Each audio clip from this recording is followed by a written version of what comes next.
Más de un 20% han aumentado las consultas a los neurólogos infantiles en los últimos años y los especialistas aseguran que coinciden que la sobreexposición a las pantallas, a los tablets o a los teléfonos inteligentes estarían influyendo en esta preocupación y consultas que han tenido precisamente por trastornos ligados al uso de las nuevas tecnologías. Ya tenemos el contacto hasta ahora con Ivana Vargués para poder profundizar en este tema. Ivana.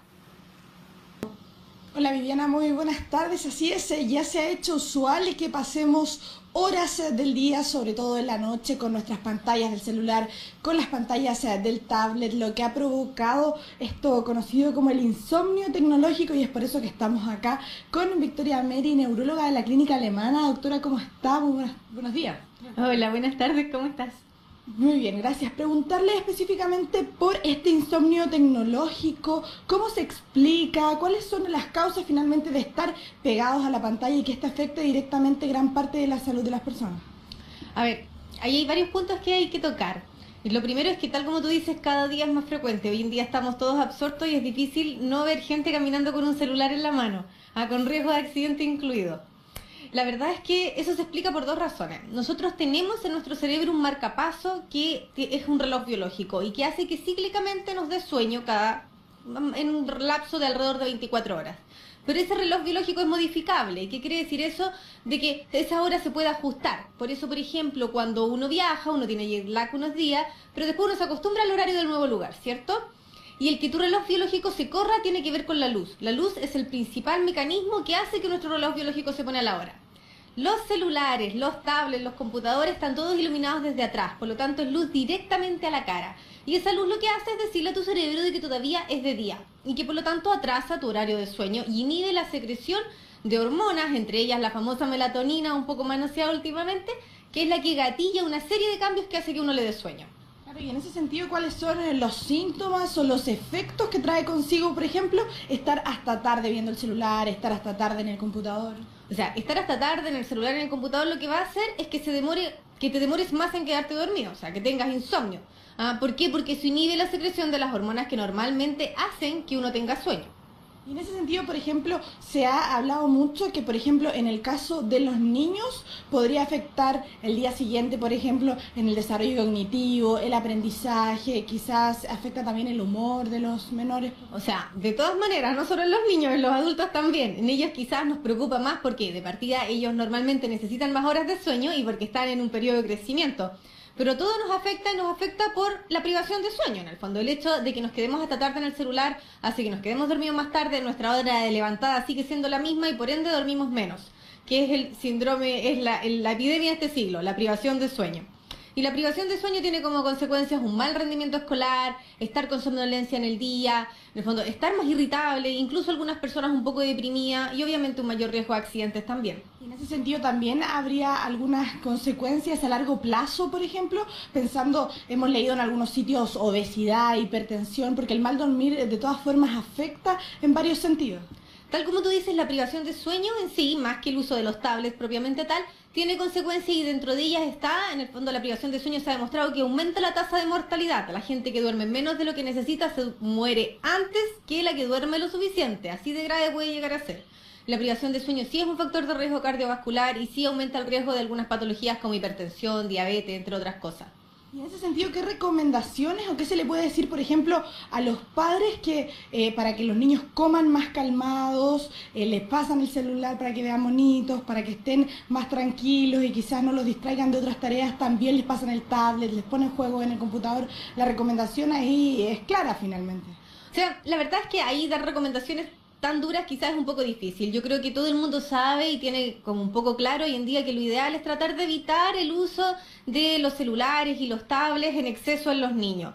Es verdad que en ocasiones, en el fondo, uno, no sé, pues hay padres o hay momentos en los cuales uno no queda otra alternativa, pero lo ideal es evitar el abuso y sobre todo cerca a la hora de acostarse. Yo diría que después de las 6 de la tarde lo ideal es tratar de evitar estos aparatos porque son muy estimulantes para los niños, porque son muy interactivos y emiten mucha luz. En ese sentido, por ejemplo, serviría lo que hacen ciertos celulares, que tú les puedes bajar la luminosidad.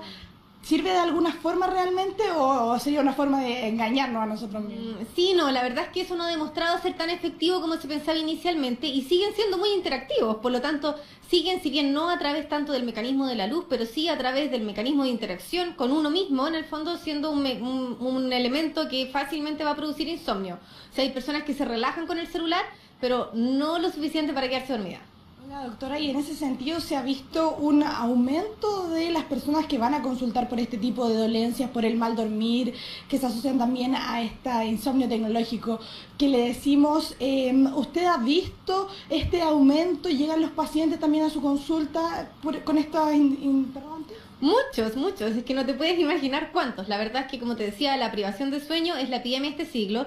Muchas personas no lo reconocen y uno dice, vengo porque duermo mal, pero en realidad tenemos muy malos hábitos de sueño. Nosotros mismos no respetamos nuestras horas de sueño y eso tiene estas consecuencias, que muchas veces las personas ni siquiera logran identificarlas en el fondo. Y van al doctor y uno al ponerlas en evidencia dicen, sí, quizás en realidad no estoy haciendo esto muy bien.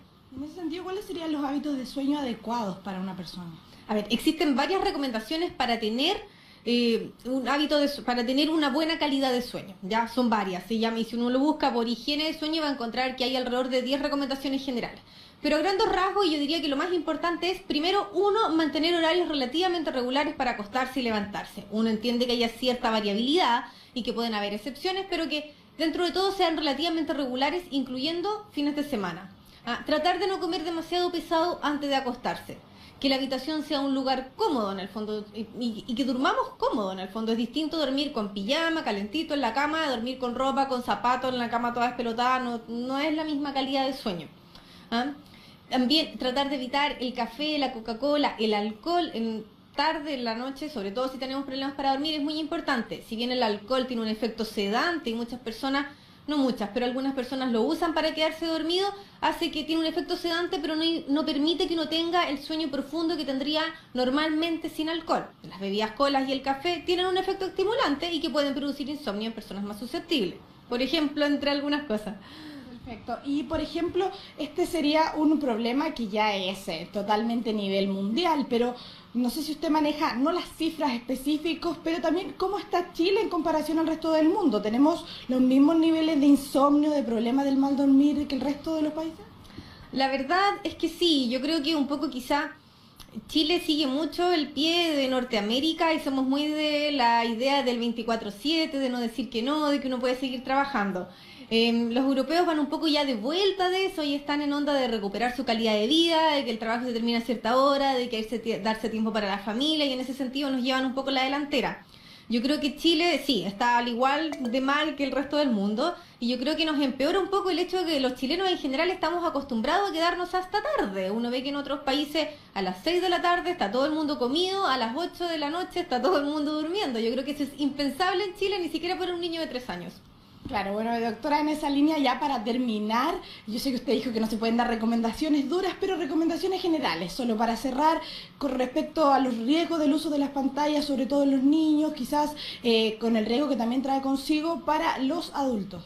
Yo creo que lo más importante ahí, sabiendo, o sea, haciendo la salvedad de que hay excepciones, es que los papás tengan reglas claras, en el sentido de que a los niños lo que más los inquieta es la incertidumbre, el hecho de no saber, de que no haya constancia, no sea consecuente uno en las cosas que dice. Entonces, si los papás dicen de que, ok, usted puede mirar un rato televisión en la tarde o tienes 1 hora para ver televisión en el día, pero después de las 6 se acabó la televisión en el fondo, o después de esta hora, tratar de que los niños sobre todo tengan una rutina más marcada en que coman, después uno baje un poco la intensidad de las luces de la casa. No solo los celulares tienen luz, las luces que uno prende también a veces son muy intensas en la casa, que uno haga actividades más tranquilas con ellos de manera de facilitar de que el proceso normal de sueño, que en ello aún está inmaduro, se instale normalmente.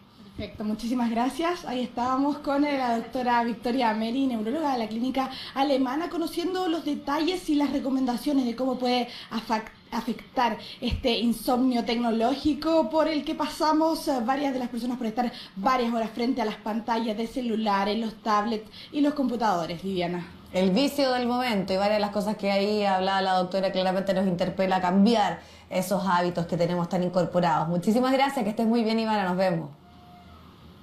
Hasta pronto.